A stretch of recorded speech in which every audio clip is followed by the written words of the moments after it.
세 번째 마지막 시간이에요. 그 고해 성사 또 거기에 포함된 이 보속이라는 것이 얼마나 잘못된 것인가를 이제 비판하는 내용인데, 그 내용 가운데서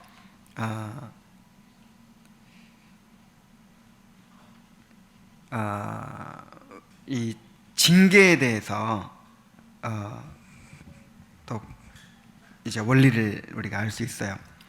자, 오늘 다루는 내용은 갖가지 구분과 반론들을 살핌이라는 단락인데, 이 가운데서 이제 우리가 죄를 지었을 때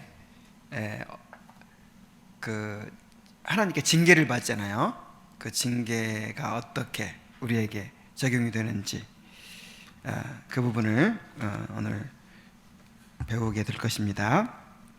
자, 먼저 카톨릭의 그 교리를 한번 살펴보죠.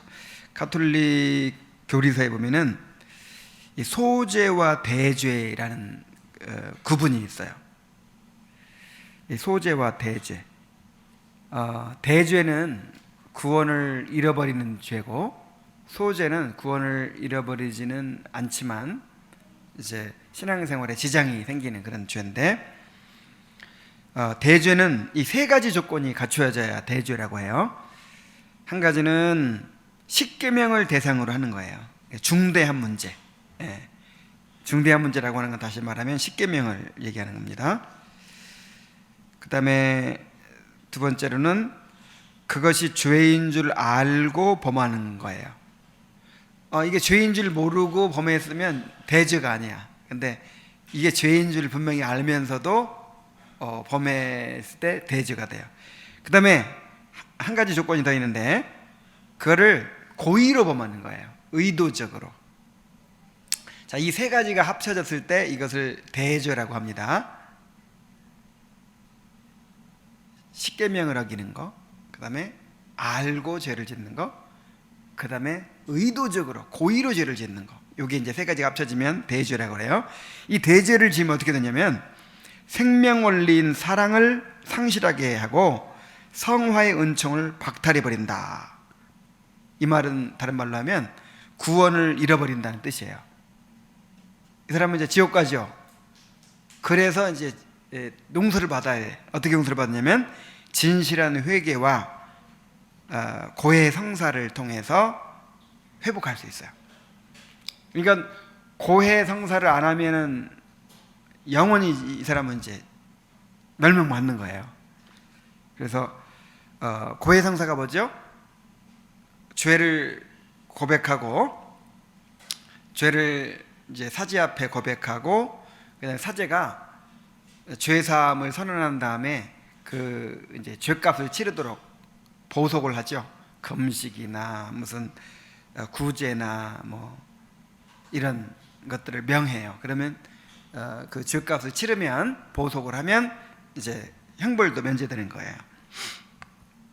자, 그리고 소죄가 있는데, 이 소죄는 가벼운 문제에 대한 것이고,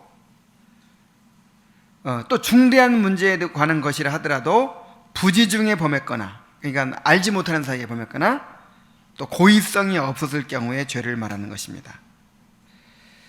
이 소죄를 지을 때 생기는 결과는 하나님을 사랑하는 열정이 점점 줄어들고 차차 대죄까지 빠지게 되기 쉽고, 또한 현세의 고통과 후세의 연옥의 벌을 받게 됩니다. 연옥 가서 이제 벌을 더 많이 받아야 돼요. 이 소죄는 고해 성사를 하지 않더라도 인간의 참회 행위를 통해서 속죄할 수 있어요. 자, 이게 이제 카톨릭 교리서에 나오는 내용인데 좀 이상하죠? 소죄와 대죄가 이렇게 모호해. 어떤 건 십계명 어긴 거고 어떤 건 십계명 아닌 건지.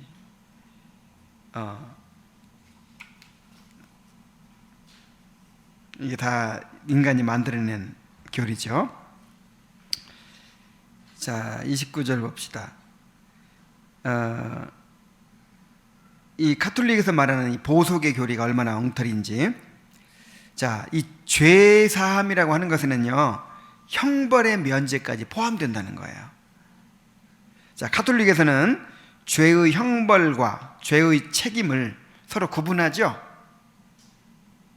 죄의 책임과 죄의 형벌을 구분해요. 그리고 죄의 책임은 하나님의 긍휼하심으로 씻음받지만 죄의 형벌은 보속을 통해서 면제받는다, 이렇게 가르쳐요. 근데 우리는 그렇게 구분을 안 하죠.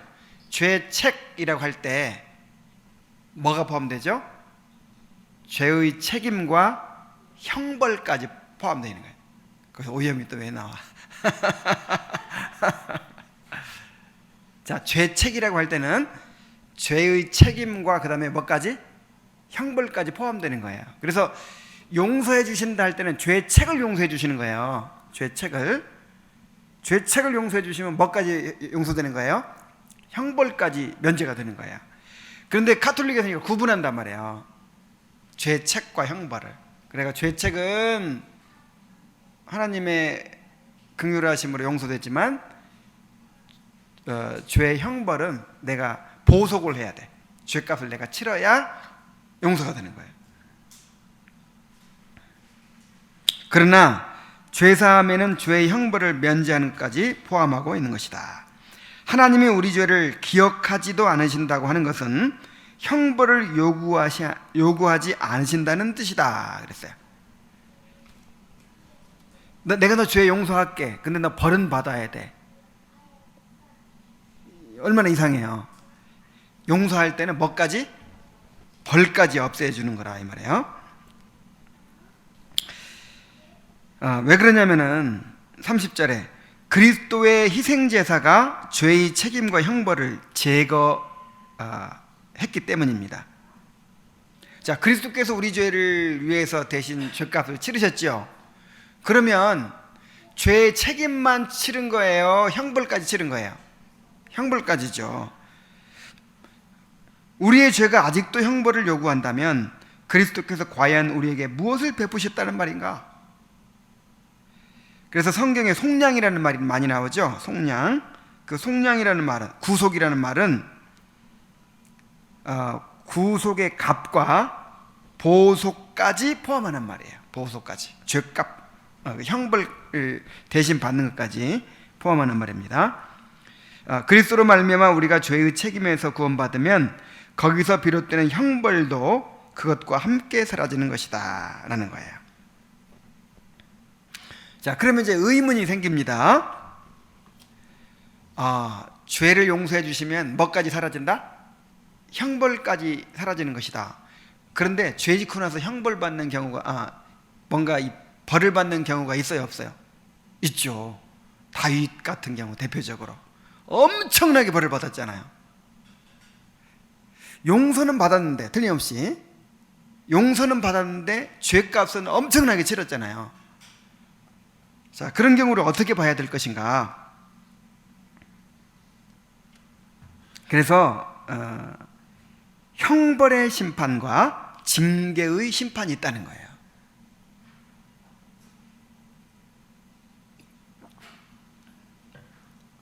자, 우리 구원받은 사람들도 심판이 있습니다. 이 땅에서 심판받고 나중에 이제 마지막 심판 때 심판 받아요.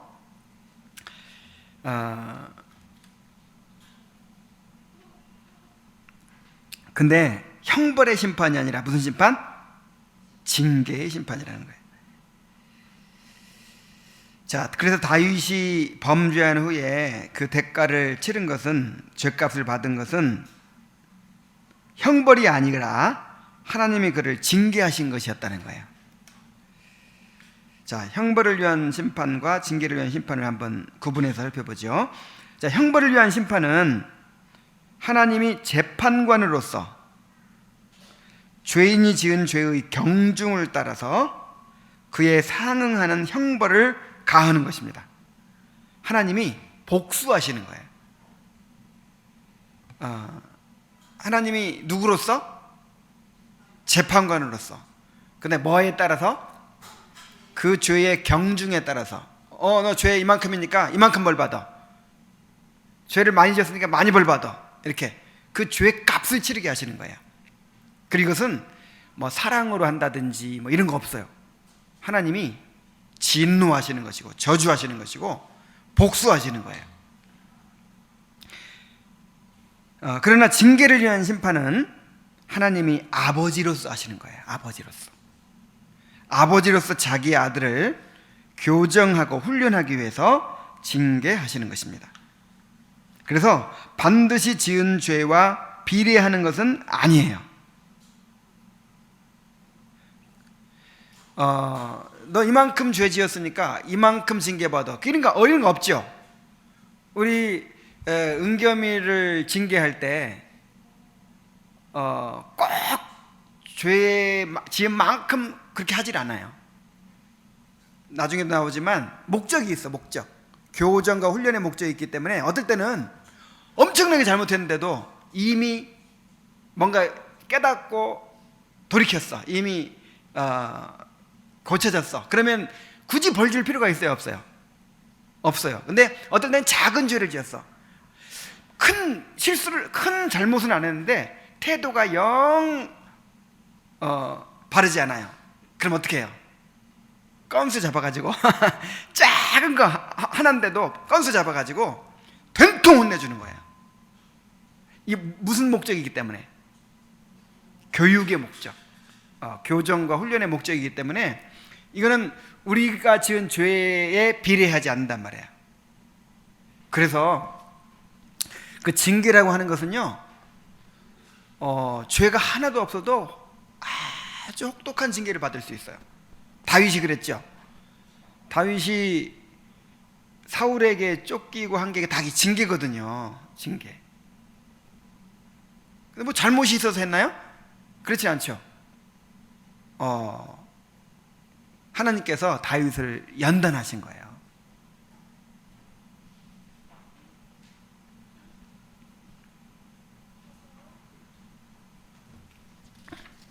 자, 아우구스티누스가 이렇게 얘기합니다.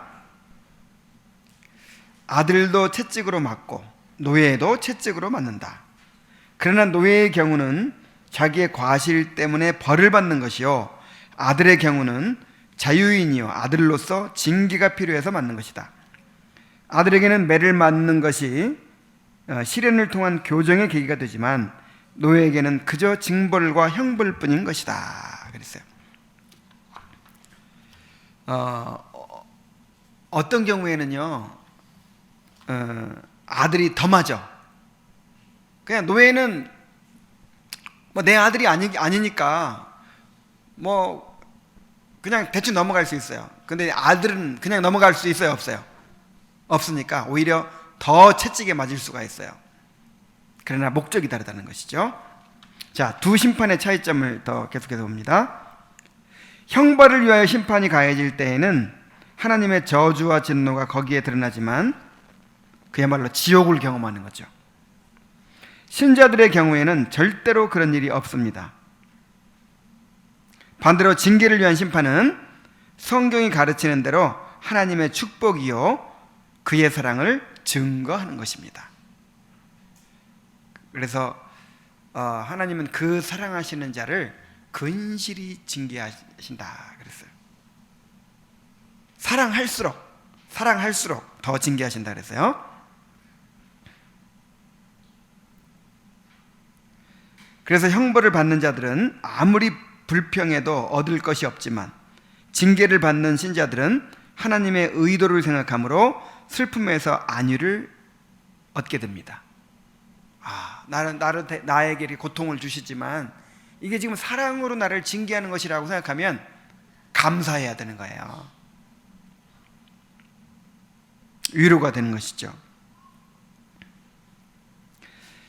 하나님은 징계를 통해서 그의 백성을 깨끗하게 하신다고 가르치시지만 그러면서도 그의 백성을 향한 징계가 지나치지 않도록 조절하십니다. 자, 징계가 좋은 거라고 해서 그냥 무지막지하게 징계하지 않아요. 우리가 아이를 징계할 때 그렇게 하죠. 이 아이한테 유익하니까 도움이 되는 거니까 그냥 함부로 막 때립니까? 그렇진 않죠. 하나님도 우리를 때리실 때 마음이 아프세요. 왜냐하면 우리를 너무 사랑하시기 때문에. 사랑하는 사람이 기쁘기를 원해요. 그죠? 참 기뻐하고 행복하기를 원하는데 고통스러워하는 거예요. 그거를 볼 때 얼마나 괴롭겠어요. 그래서 참 자식한테 매를 대는 것처럼 어려운 일이 없죠.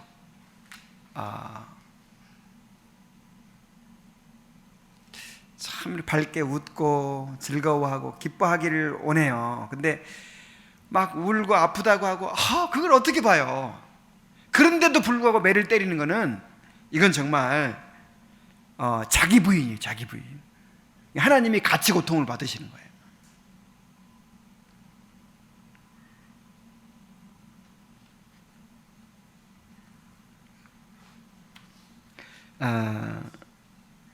그래서 하나님이 그냥 피도 눈물도 없이 너한테 유익하니까 한번 당해봐, 그런 식으로 때리는 게 아니라 정말 긍휼의 마음을 가지고 사랑의 마음을 가지고 그렇게 때리시면서, 또 우리가 아이들 때릴 때 막 한 5대 때리려고 했는데 막 아프다고 울고 막 이거 엄마 잘못했어요 그러면 5대 다 못 때리죠.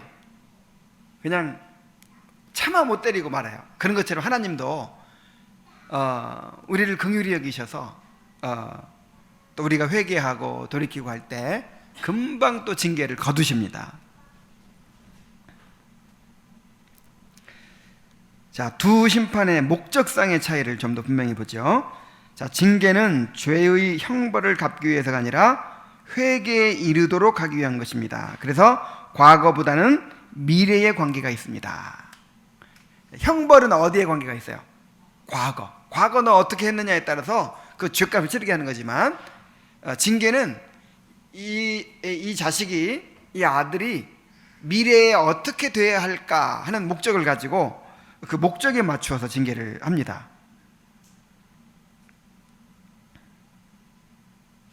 그가 우리에게 벌을 가하시는 것은 과거의 죄를 벌하시기 위함이 아니라 오히려 우리를 교정시키셔서 미래의 죄를 예방하시기 위함이다. 크리소스톰이 이렇게 얘기했습니다. 또 아우구스티누스는 여러분이 당하고 여러분이 고통을 토로하는 것은 여러분의 양약이다. 여러분을 정죄하는 것이 아니라 여러분을 징계하는 것이다. 여러분이 상속인에서 내어 쫓기기를 바라지 않으면 채찍을 마다하지 말라. 형제들이여, 세상이 탄식하고 있는 이 온갖 인류의 비참함은 형벌이 아니라 양약이 주는 고통임을 알아야 한다. 그랬어요. 우리가 세상에서 당하는 모든 고통이 하나님께서 우리에게 징계로 허락하신 것입니다. 그 징계는 그 사람의 미래에 관심이 있다고 그랬죠. 어떤 목적이 있다고 그랬죠. 그래서 징계는 꼭 죄가 있어야만 하는 게 아니에요. 죄가 없어도 징계가 있는 거예요.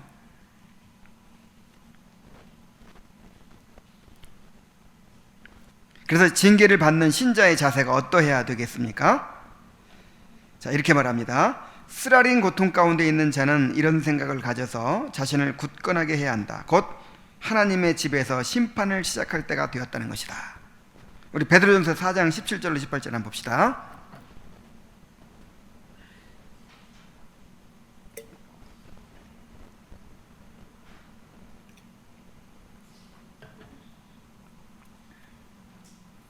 자, 베드로전서 4장 17절 18절 말씀. 하나님의 집에서 심판을 시작하실 때가 되었나니 만일 우리에게 먼저 하면 하나님의 복음을 순종하지 아니하는 자들의 그 마지막은 어떠하며, 또 의인이 겨우 구원을 받으면 경건하지 아니한 자와 죄인은 어디에 서리요. 자, 하나님의 집에서 먼저 심판을 시작하셨다 그랬죠. 하나님의 집이 어디예요? 교회죠, 교회. 그래서 교회에 대한 심판을 하나님이 먼저 시작하셨다는 거예요. 이게 바로 징계의 심판이죠. 이게 목적이 뭐예요? 이제 우리 주님께서 오실 텐데 주님의 나라를 상속하도록 하기 위해서 우리를 준비시키기 위한 그런 징계죠.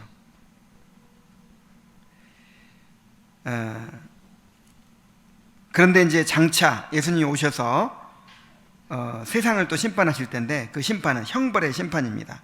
자, 우리가 징계받는 것도 이렇게 참 고통스러운데 장차 그들이 받을 그 형벌은 얼마나 무섭겠느냐 하는 것입니다. 그래서 우리는 그 형벌의 심판을 받지 않는 것에 대해서 감사해야 돼요. 우리는 이 땅에서 고통받고 살지만 이것이 다 우리를 천국을 상속하게 해주기 위한 과정이라는 것을 생각할 때 이거는 감사해야 돼요. 감사, 기뻐해야 돼요.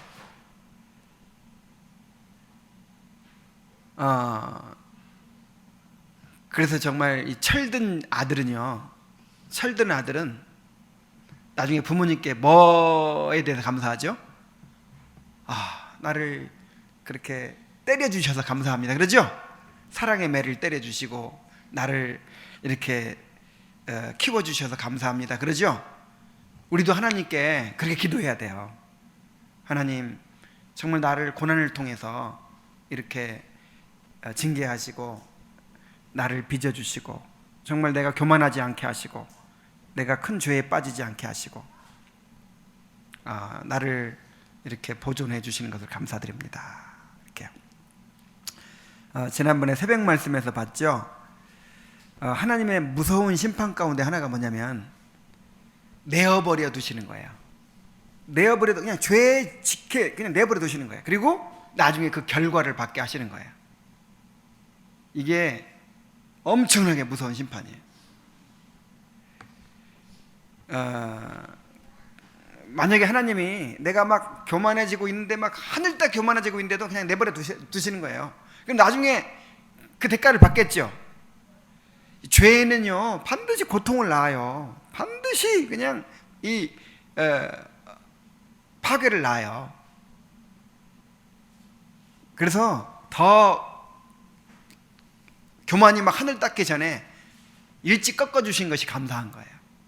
바늘도둑이 소도둑 되기 전에 바늘 하나 훔쳤을 때 따끔하게 혼내가지고 그냥 멈추게 하는 것이 감사한 거예요. 근데 심판이 뭐냐면 그냥 받은 바늘도둑이 소도둑 때는 도대로 내버려 두시는 거예요.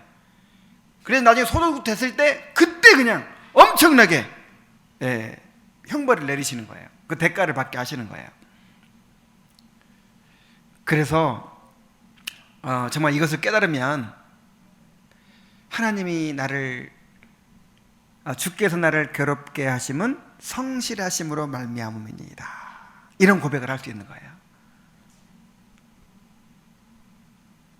감사할 수 있는 거예요. 자신이 받는 고통을 형벌이 아니라 하나님의 사랑으로 징계하시는 것임을 알아야 됩니다. 그래서 하나님의 징계를 축복으로 받아들여야 됩니다. 감사해야 됩니다. 자, 하나님의 채찍에 맞음으로 결국에 가서 유익을 얻는 사람은 하나님께서 자기의 악행에 대해서 진노하신다고 생각하면서도 그가 자기에 대해서 긍휼을 베푸시는 자비하신 분이라고 여기는 사람이다. 그래서 때로는 내 죄 때문에 징계를 받지만 하나님이 나를 사랑하셔서 나에게 긍휼을 베푸시는 자비하신 분이다, 그렇게 여기는 사람이 유익을 얻는다는 거예요. 자, 다윗의 예를 봅니다. 다윗이 두 번 크게 징계를 받는 내용이 나오죠. 첫째는 밧세바와 간음하고 우리아를 살해한 죄에 대한 징계예요. 이야, 참, 이 내용을 읽으면요 너무 무서워요. 정말 무섭죠. 그 다윗이 받았던 그 징계가 어떤 것이었어요? 자, 한번 생각해 봅시다. 얼마나 무서운지. 밧세바와 사이에 난 아이가 어떻게 됐어요? 죽었어요. 자, 그 다음에 그걸로 끝난 줄 알았더니 또 어떻게 됐어요? 이제 또 아들을 주셨잖아요. 솔로몬을 주셨잖아요. 여디디아라고, 나의 사랑하는 자라고 이름까지 주시고, 그렇게 해서 이제 다 끝난 줄 알았는데 나중에 어떻게 됐어요? 이 압살롬이 먼저인가? 암논이 먼저구나. 암논이 그 누이 동생을 성폭행하죠. 그리고 그것 때문에 압살롬이 암논을 죽이죠. 아이고, 이 자식들이 서로 성폭행하고 살해하고 이런 일이 일어나는 거예요. 자, 그걸로 끝났나요? 그게 아니라 나중에 압살롬이 반역을 이렇게 해가지고 아버지를 죽이려고 하는 거야. 그래가지고 아버지를 죽이려고 해서 압살롬에게 쫓겨서 막 도망가는 거예요. 그 다음에 결국 압살롬도 죽죠. 그래서 왕자가 둘이나 또 죽었어요. 또 그 과정에서 어떤 일이 있었냐면 압살롬이 다윗의 후궁들을 만백성이 보는 앞에서 겁탈을 하는 거예요. 그 치욕, 그 고통 한번 생각해 보세요. 이 죄의 대가가 이렇게 무섭다는 것을 하나님이 보여주시는 거예요.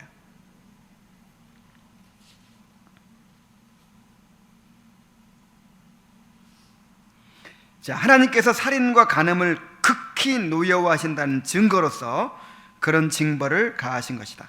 하나님은 그의 사랑하는 신실한 종에게 그러한 큰 노여움을 친히 선포하심으로써 다윗이 다시는 그런 범죄를 감히 범하지 못하도록 확실한 가르침을 받게 하신 것이었지, 지은 범죄에 대해서 하나님께서 무슨 보속을 하기 위해서 받는 형벌이 아니었던 것이다.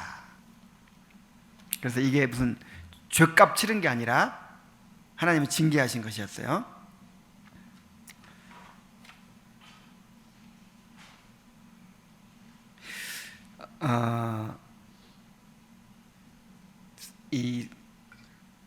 제가 생각하기에는요, 이 모든 죄에는 고통이 따르는 것 같아요.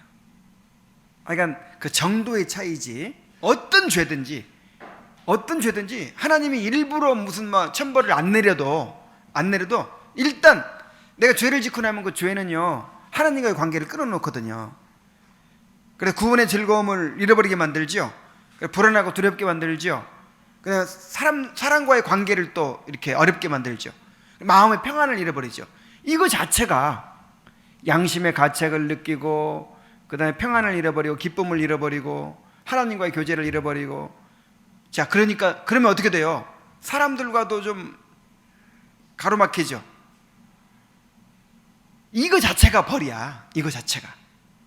자, 그러다 보니까 그리고 예를 들어서 술을 지나치게 많이 마시는 사람이 간암에 걸렸어요. 예를 들어 이런 식으로 이 죄는 어떤 그 인과 법칙에 의해서 하나님께서 이렇게 정해놓으신 법칙에 의해서 이 죄는 반드시 어떤 값을 치르게 돼 있어요. 그래서 이제 다윗이 한번 보세요. 자식들이 지금 자라나고 있는데 자식들 보기에 아버지가 무슨 짓을 해요? 다른 여자와 간음하고 그 여자 차지하기 위해서, 자기 죄 감추기 위해서 그 남편 죽여버리고, 이런 거 보면 잘한단 말이에요. 자식들이 뭘 보고 본을 받겠어요. 그래가지고 이제 이게 다 자기가 뿌린 씨앗을 거두는 거야, 이게. 그러니까 하나님이 일부러 어떤 벌을 주신 측면도 있지만, 이 죄라는 성격이 바로 이렇게 어떤 열매를 맺게 만들어요. 악한 열매를 맺게 만들어요.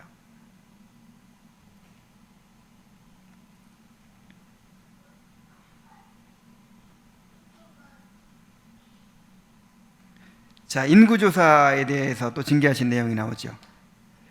자, 인구조사가 무슨 죄였어요? 이제 다윗이 교만해진 거예요.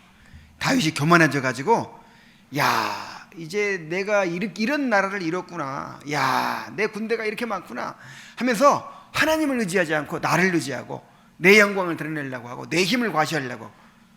그러니까 이 도덕적으로 보기에는 큰 죄 같지 않아요, 그죠? 윤리적으로 보기에는. 근데 하나님과의 관계에 있어서는 엄청난 죄인 거예요, 이게. 아담과 하와가 교만해가지고 자기 위치를 벗어나서, 피조물의 위치를 벗어나서 스스로 하나님 되려고 하는 그 교만 때문에 범죄했잖아요. 이 교만이 영적인 죄입니다. 이게 굉장히 무서운 죄예요. 그래서 하나님이 다윗을 꺾어놔야겠다고 생각하신 거예요. 그래서 인구조사 한 다음에 어떤 벌 받았어요? 대적에게 석 달을 쫓길래, 아니면 어떤 벌이었지? 3일간 온역을 당할래, 아니면 또 뭐였죠? 하여간 어쨌든 세 가지 중에 하나 택하라고 해가지고 이제 내가 여호와의 손에 빠지기를 원합니다. 벌을 받더라도 하나님께 맡겠습니다 해가지고 이제 3일간 온역을 당했는데 그 전염병이 돌아가지고 3만 명이 죽었어요. 3만 명. 그래서 그 후 오는 세대를 위하여 공적인 모범을 세우시는 것이 합당하다고 여기셨고, 또한 다윗을 낮추셔서 그런 범죄가 처벌을 받지 않고 그냥 지나가는 법이 없다는 것을 깨닫게 하시기 위해서도 채찍으로 그를 매우 격렬하게 치신 것이다. 하나의 모델 케이스로 사용하셨다는 거예요, 다윗을. 우리 보고 배우라는 거예요. 그러니까 우리도 일일이 이렇게 하지 않고 다윗을 보면서 배우라는 거예요. 죄가 이렇게 무서운 것이다.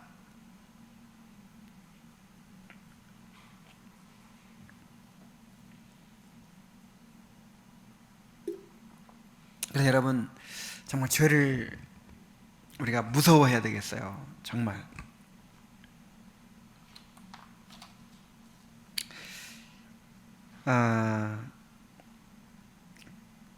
그래서 이게 이제 다윗에게 징계를 하신 것이지, 죄값을 치르게 하신 것이 아니다. 자꾸 이런 얘기를 하는 거예요. 그래서 이거 좀 넓게 생각하면 신자에게 허락된 모든 고통이 다 이와 같아요. 하나님께서 이제 범죄한 인류를 저주하셨죠. 그래서 땅에서는 가시와 엉겅퀴가 나게 하고, 그 다음엔 땀을 흘려야, 이마에 땀을 흘려야 먹게 되고, 막 이런 고통을 주셨죠. 해산의 수고를 주셨죠. 그래서 지금 우리가 이런 고통을 당하는 거예요. 우리가 죽을 때까지 해산의 수고를 면할 수 없고, 그 다음에 이마에 땀이 흘러야 먹는 것을 면할 수 없고, 온갖 고통과 어려움 가운데 살아가게 돼요. 그러면 이게 벌일까요? 그렇지 않다는 거예요. 그러니까 구원받지 않은 사람들에게는 벌이에요, 벌. 이렇게. 그러나 구원받은 사람들에게는 이 의미가 달라져요. 벌이 아니라 뭐가 됩니까? 이게 성화의 수단이 돼요.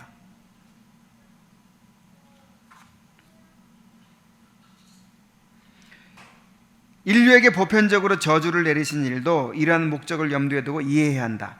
우리가 은혜를 받은 후에도 여전히 우리의 시조에게 죄의 형벌로 부과된 그 온갖 비참한 상황을 당하고 있지만, 동시에 우리는 그런 시련을 통해서 과연 우리가 하나님의 법을 거스르는 것을 하나님께서 얼마나 크게 노여워하시는가에 대해서 경계를 받는 것이다. 그래야 우리의 가련한 처지를 생각하며 실망하고 낮아지는 가운데 참된 복락을 더욱더 간절히 사모하게 되는 것이다. 자, 우리가 구원받았으면 아예 그냥 이런 해산의 수고라든지 그냥 노동의 수고라든지 이런 살아가면서 겪는 모든 고통을 다 없애버려야지. 구원받았는데 왜 계속 당하게 만드냐 말이에요. 우리 안에 아직 죄의 오염이 남아있잖아요. 그래서 계속 이런 고통을 통해서 정말 이 죄가 얼마나 무서운 것인가도 알아야 되고, 그 다음에 천국을 사모해야 되고, 그 다음에 자기의 그 죄를 죽이는 삶을 살아야 되잖아요. 그래서 이 땅에서 이 고통을 면제해 주지 않으시는 거예요.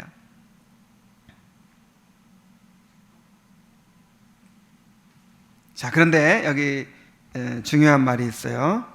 하나님께서는 각 사람의 성정에 알맞다고 여기시는 대로 이 사람에게는 심하게 다루시고 또 어떤 사람에게는 더 관대하게 다루시는 것이다. 그랬죠? 그러니까 이게 이게 형벌이 아니기 때문에 사람마다 다 달라요. 어떤 사람은 아무 잘못도 없고 정말 의로운 것 같은데 하나님께서 혹독하게 징계하시는 사람이 있고, 어떤 사람은 정말 엉망으로 사는 것 같은데 하나님이 그냥 내버려 두시는 것 같은 그런 사람이 있어요. 똑같은 구원받은 사람이라도. 그래서 이것은 우리가 알 수가 없어요. 그 사람의 성정에 따라서, 그 사람과의 하나님과의 관계에 따라서, 하나님이 그 사람을 향한 어떤 섭리에 따라서 다양하게 그렇게 다루시는 거예요. 그래서 우리가 다른 사람의 고난에 대해서 함부로 말할 수가 없다는 것이죠. 우리는 다윗처럼 안 하죠. 참 감사하죠. 그렇지만 우리한테 맞게 하나님이 인도하십니다. 이거는 지극히 주관적인 생각인데 하나님이 나한테는 굉장히 참 자비로우신 것 같아요. 내가 살아오면서 하나님이 너무 무섭다, 이야 이렇게 하나님 무섭구나 할 정도로 심하게 징계를 받아본 적도 있어요. 그런데 대부분은요, 내가 좀 엄살이 심해서 그런지 조금만 그냥 하나님 막 울면서 불쌍히 여겨달라고 하면 이렇게 또 금방 봐주시는 것 같아요. 그래서 하나님이 참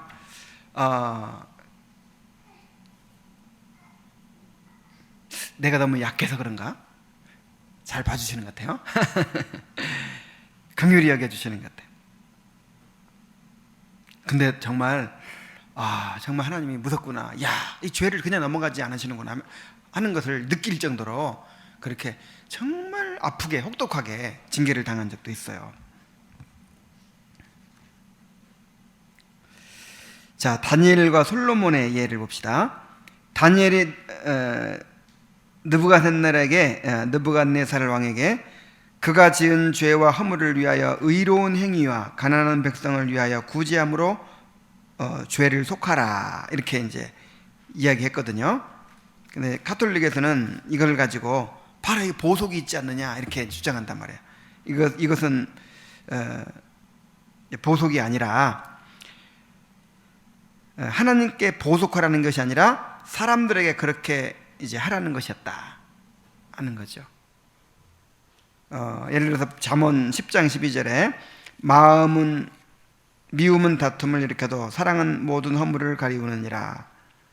또 잠언 16장 6절에 인자와 진리로 인하여 죄악이 속하게 되고, 자, 이런 말씀이 과거의 악행과 작별하고 경건하고 진실한 자세로 주님께 돌아오는 자들에게는 주님께서 긍휼을 베푸시리라는 그런 의미라는 거예요.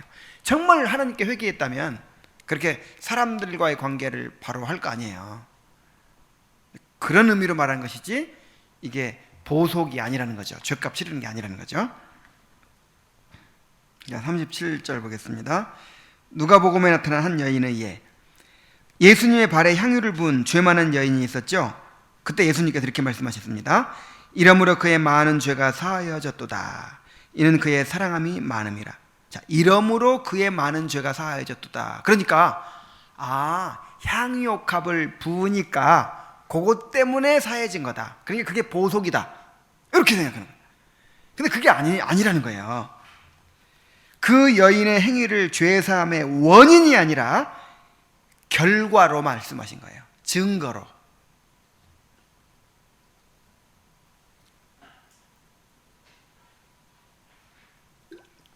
자, 비슷한 예가 있죠. 삭개오가 내가 재산 절반을 가난한 자들에게 나눠주겠사오며, 그 다음에 내가 남의 것 토색한 일이 있을 때는 4배로 다 갚아주겠습니다. 그러니까 예수님이 뭐라 그랬어요? 이 집에 구원이 이르렀도다 그랬어요. 이게 무슨 말이에요? 그렇게 했기 때문에 구원해 준다는 거예요? 아니면 구원받은 증거가 나타났다는 거예요? 그렇죠.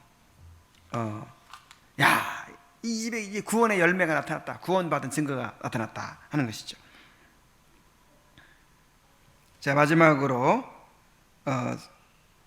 38절 39절에 스콜라 신학자들이 교부들의 가르침을 왜곡시켰다는 하는 내용. 자, 교부들은 보속을 하나님께 드리는 대가라고 말하지 않고 주로 출교를 선고받은 자들이 다시 교회에 받아들여지기를 원할 때 그들의 회개의 사실을 교회에 확증하기 위하여 행하는 공적인 증언이라고 말해왔다. 자, 이게 중요해요. 처음에는 보속이 이렇게 시작한 거예요. 이렇게. 그런 회개하는 자들에게 금식 등 기타 의무들을 부과하여 그것들로 그들이 이전의 삶을 진정으로 마음을 다하여 뉘우친다는 것을 증명해 보이며 그 이전의 과실들에 대한 기억을 말소시키기 원한다는 것을 보여주도록 하는 것이다. 그래서 지난번에도 설명을 했지만 이제 이 공적으로 권증을 받아가지고 출교를 당한 사람들, 그런 사람들이 이제 다시 회개하고 돌아올 때 하나님께도 회개했겠지만 이 공적으로 그렇게 모든 사람들 앞에서 그렇게 죄를 범하고 또 징계를 받았기 때문에 뭔가 이렇게 돌이키는 증거가 있어야 될 거 아니에요. 그래서 그때 공개적으로 죄를 고백하도록 했어요. 공개적으로 죄를 고백하고 자기가 회개한 것을 이야기하고 그 다음에 일정 기간 동안 그 증거를 보이기 위해서 뭐 봉사를 한다든지 또 무슨 금식을 한다든지 아니면 어떤 근신하는 기간을 보낸다든지 이런 기간을 두도록 한 거예요. 공적으로. 근데 이게 점점 이제 그 사제의 권한이 높아지고 사제주의가 생겨나고 그러면서 이게 이제 공적인 것이 개인적인 고백으로 바뀝니다. 사제한테 찾아가서 개인적으로 고백하는 걸로 바뀌어요. 그리고 사제가 개인적으로 죄를 사해 준다고 선언하고 또 이제 보속을 명해요. 자, 그러면 좀 비리가 생기겠죠. 그래서 이제 이 사람은 예를 들어서 뭐 1년 동안 근신하면서 뭐 어떤 의무를 해라 이런 이제 죗값이 있다면 예를 들어서 그 돈으로 좀 안 될까요? 그래 대신 돈을 얼마를 바쳐라 뭐 한다든지 뭐 이런 이제 부정이 생기기 시작하면서 나중에 점점 내려가 가지고는 면죄부라는 게 생겨난 거예요. 면죄부. 그래서 면죄부가 정확하게 말하면 면죄부가 아니라 면벌부라 그러죠. 면벌부. 그 이제 보속을 말하자면 돈 받고 그냥 사해 주는 거죠. 그러면 벌 안 받아도 그 돈만 내면 이제 금방 면제돼 버리는 거예요.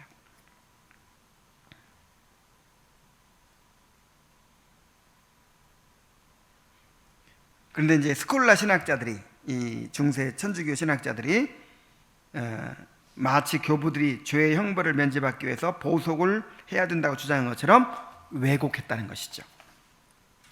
자, 지금까지 우리가 3주간에 걸쳐서 이 스콜라 신학자들의 회개론을 우리가 무엇이 잘못됐는지 살펴봤습니다. 오늘 내용 가운데 정말 중요한 것은 형벌의 심판이 있고 그 다음에 징계의 심판이 있다라고 하는 것이죠. 그래서 오늘날 이제 그 양극단이 있는 것 같아요. 하나님이 죄를 지으면 죗값을 받게 하신다. 그래가지고 마치 하나님이 그 벌 주는 하나님으로 그렇게 하나님을 두려워하고 그렇게 살아가는 사람이 있는가 하면 또 한쪽에서는 어떻게 생각하죠? 하나님께서 예수님이 다 십자가로 다 그 죗값을 받았기 때문에 우리가 그냥 어떤 죄를 지어도 하나님은 그냥 다 용서해 주셔, 다 받아주셔. 그러면서 죄를 두려워하지 않는 사람들이 있어요. 그런데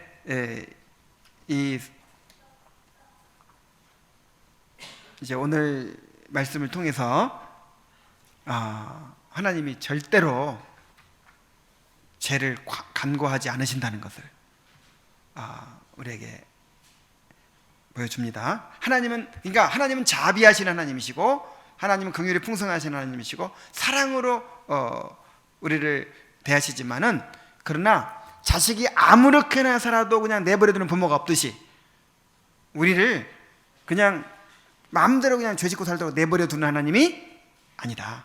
반드시 징계하신다. 반드시 어떤 형태로든 징계가 있다 하는 것을 깨달아야 돼요. 그래서 죄를 두려워해야 될 줄로 믿습니다. 기도하겠습니다. 하나님 아버지, 우리가 우리 자식 키우는 것 똑같이 하나님은 우리를 양육하시면서 우리를 교정하고 훈련하시기 위해서 징계하십니다. 아버지 하나님, 죄가 얼마나 무서운 것인가를 알리시기 위해서